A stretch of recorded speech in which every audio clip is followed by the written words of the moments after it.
Bonjour et bienvenue dans cette classe inversée. Nous sommes dans le thème 2, enjeux planétaires, partie A, géothermie et propriétés thermiques de la Terre. En introduction, 3 points. Définition de géothermie, les manifestations de surface de cette géothermie, puis pour terminer, le géotherme de la Terre.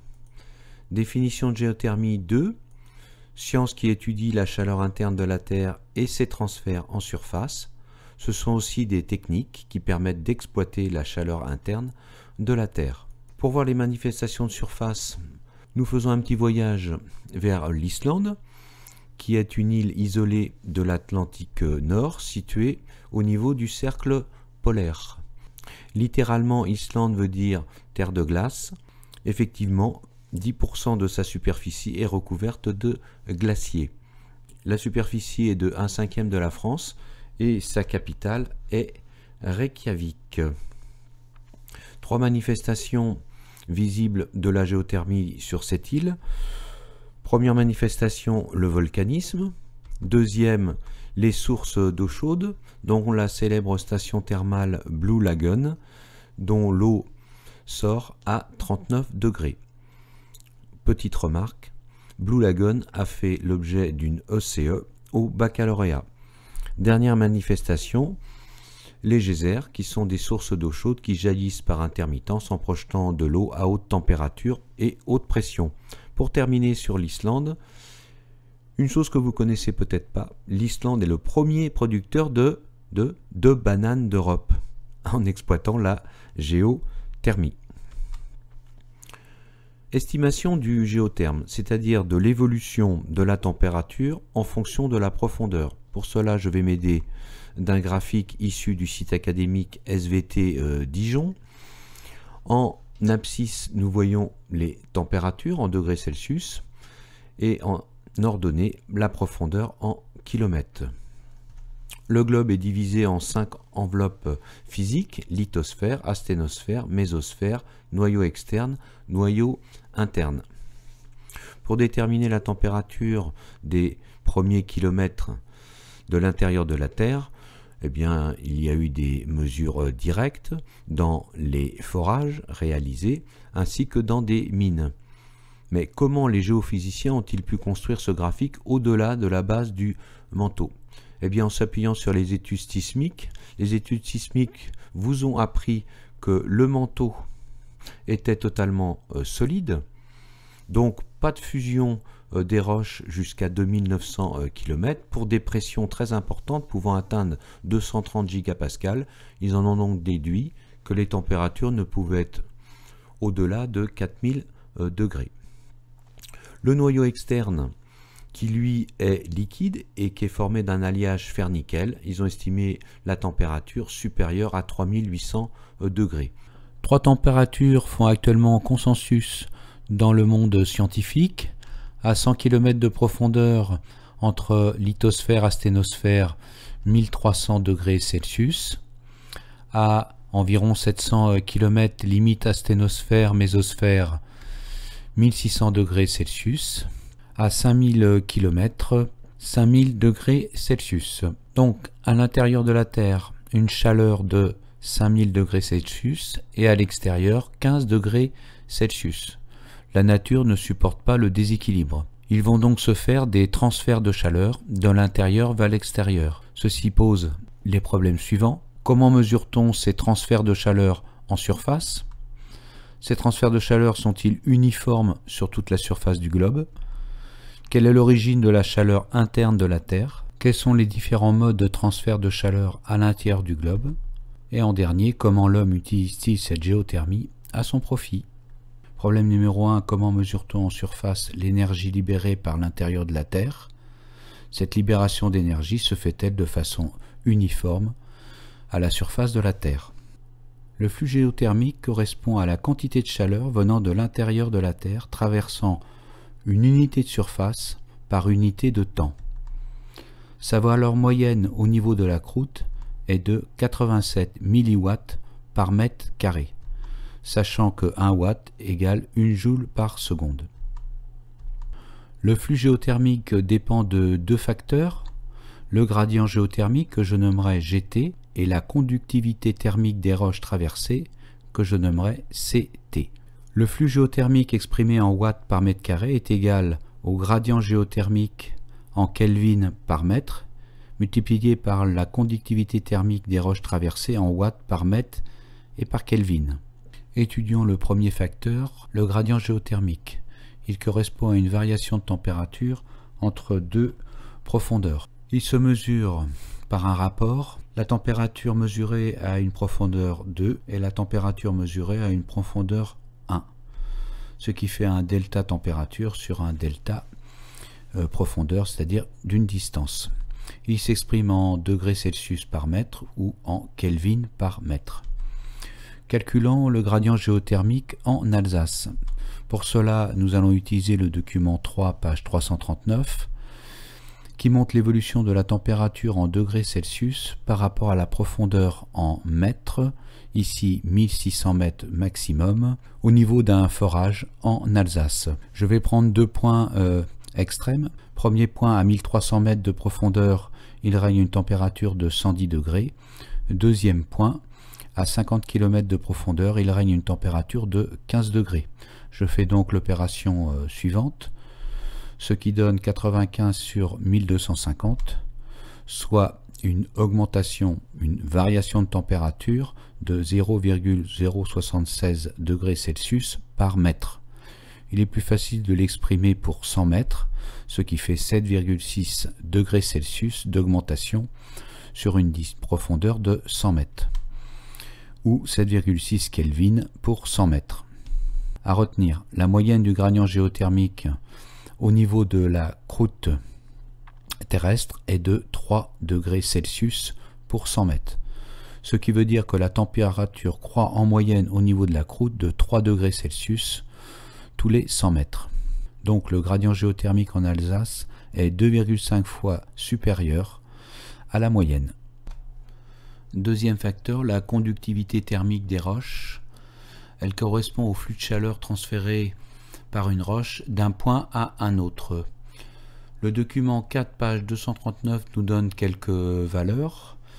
Vous avez un métal, l'argent, 420, l'eau, 6, et vous avez les roches. La meilleure conductrice étant la péridotite, suivie du granit, puis le gabbro, ainsi que le calcaire. Vous voyez que ce sont de mauvaises conductrices de la chaleur. Elles freinent donc les transferts d'énergie et permettent ainsi une forme de stockage de chaleur. Ceci explique que la lithosphère est le plus grand gradient géothermique de toutes les enveloppes. Étudions maintenant la répartition du flux géothermique à la surface de la Terre. Doc 1, page 242.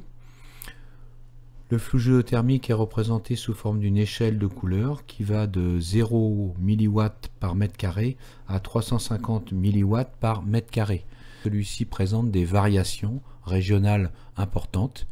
Il varie d'une région géologique à l'autre et est en moyenne plus élevé dans les domaines océaniques, 100 watts par mètre carré, que sur les continents, 65 watts par mètre carré. Regardons dans le domaine océanique, il est le plus fort au niveau des dorsales, lieu de production de lithosphère océanique nouvelle chaude, situé à l'aplomb d'un mouvement de convection ascendant. Vous avez également un flux géothermique élevé à l'aplomb d'un mouvement de matière mantélique profonde, 2900 km. Ce sont les points chauds. À l'opposé, il est beaucoup plus faible au niveau des zones de subduction, c'est-à-dire au niveau des fosses, lieu de plongée d'une lithosphère océanique refroidie et dense. Dans le domaine continental, il est élevé dans les régions volcaniques de points chauds et dans les bassins d'effondrement, c'est-à-dire les rifts continentaux où la croûte est amincie avec remontée du Moho et donc de l'isotherme 1300. Un petit point sur la France. Vous avez exactement la même échelle. Alors en France, nous observons un flux géothermique très élevé au niveau de l'Alsace et vous allez l'étudier lors d'un exercice. Flux géothermique élevé également au niveau du massif central. Flux géothermique faible au niveau des reliefs montagneux. Et puis flux géothermique moyen au niveau des bassins sédimentaires. À retenir, le flux géothermique varie en fonction de la région géologique et on vous fera travailler au baccalauréat à l'écrit ou en ECE sur une zone de géothermie importante et vous devez déterminer la cause de ce flux géothermique élevé. Alors attention, une petite remarque, le plus grand flux de chaleur atteignant la surface de la Terre est le flux solaire. Donc la chaleur provenant du Soleil. Elle est 4000 fois supérieure au flux géothermique. Voilà ce que vous allez faire en classe. Activité 1, les contextes géodynamiques favorables à la géothermie en Islande. Nous utiliserons les logiciels Tectoglobe et tomographie sismique. En exercice, contexte géodynamique de l'exploitation de la géothermie à Soultz en Alsace. Problème numéro 2, quelle est l'origine du flux géothermique et comment s'organisent les transferts de chaleur de la profondeur vers la surface. Premier point, l'origine de la chaleur interne de la Terre est liée à sa radioactivité. Effectivement, il existe dans les enveloppes des noyaux instables d'éléments chimiques dans les roches. Exemple, l'uranium 235, 238, le thorium 232. Ici, vous avez la fragmentation d'un noyau d'uranium 238 en thorium 234 avec émission d'un noyau d'hélium. Ceci se fait avec un rayonnement alpha et émission d'énergie thermique. Regardons la concentration de ces éléments chimiques instables dans les enveloppes, ceci en partie par millions. Vous voyez que c'est au niveau de la croûte continentale que l'uranium, thorium et potassium est le plus élevé, suivi de la croûte océanique, puis du manteau et puis du noyau. Alors on pourrait penser que la chaleur la plus importante se trouverait dans la croûte continentale et océanique.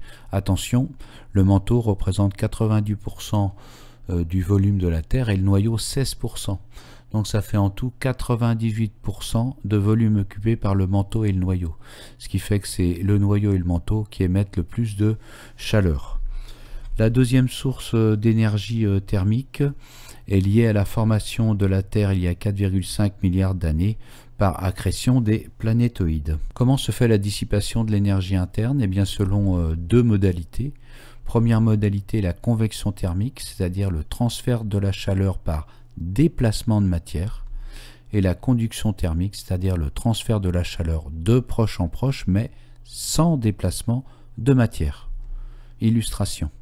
Vous avez comme matériel un support chauffe-plat, une bougie, et puis de l'huile colorée en rouge et de l'huile non colorée. Vous voyez l'ascension d'huile chaude, qui a une densité donc plus faible que l'huile claire. Elle remonte en surface, se disperser en surface, puis retomber sur les côtés. Vous avez la modélisation de mouvements de convection ascendant suivi d'une subduction. Modélisation de la conduction thermique dans les roches de la croûte. Il y a un TP qui a été fourni par l'Académie de Montpellier. Comme matériel, on utilise une barre de roche percée de 3 trous dans lesquels sont implantés 3 thermomètres reliés à un dispositif hexao. On chauffe une extrémité de la roche à l'aide d'une bougie. Ceci pendant 1400 secondes, soit à peu près 24 minutes. Relevons les températures à 700 secondes, soit 12 minutes. Au niveau du thermomètre T3, 40,5 degrés Celsius. Thermomètre 1, 26,56 degrés Celsius. Thermomètre 2, 20 degrés Celsius. À l'aide de la différence de température mesurée entre les thermomètres, il est possible de calculer à l'aide d'une formule dont je vous fais grâce l'énergie transférée par conduction dans ici cette roche qui est un granit. Alors l'énergie transférée est entre T3 et T1 de 3487 joules, entre T1 et T2 de 1631 joules. Si nous faisons la même expérience au niveau d'un calcaire, entre T3 et T1 est transférée une énergie de 2614 joules. Le calcaire est une roche qui est une moins bonne conductrice que le granit. Cependant, n'oubliez pas que les roches sont de mauvaises conductrices de la chaleur. En résumé, qu'est-ce qu'il y a à retenir sur les modalités de la dissipation de l'énergie interne de la Terre? Les deux modalités, la convection thermique, c'est-à-dire le transfert de la chaleur par déplacement de matière. Ceci se déroule dans le manteau, qui est solide, mais qui est considéré comme un fluide par les géophysiciens car à ultra haute pression. Deuxième modalité, la conduction thermique, c'est-à-dire le transfert direct de proche en proche de la chaleur sans déplacement de matière. Cette modalité a lieu principalement dans la croûte qui est solide. En activité, vous réaliserez la modélisation des transferts de chaleur à l'intérieur du globe, ceci à partir d'un matériel de laboratoire. Ce sera une OCE. Nous avons terminé cette classe inversée. Il va falloir maintenant que vous réalisiez le quiz qui est sur le site de la cuisinière. Pas Marmiton, hein, la cuisinière. Bon, allez, encore une petite étape et puis c'est presque fini. À vendredi.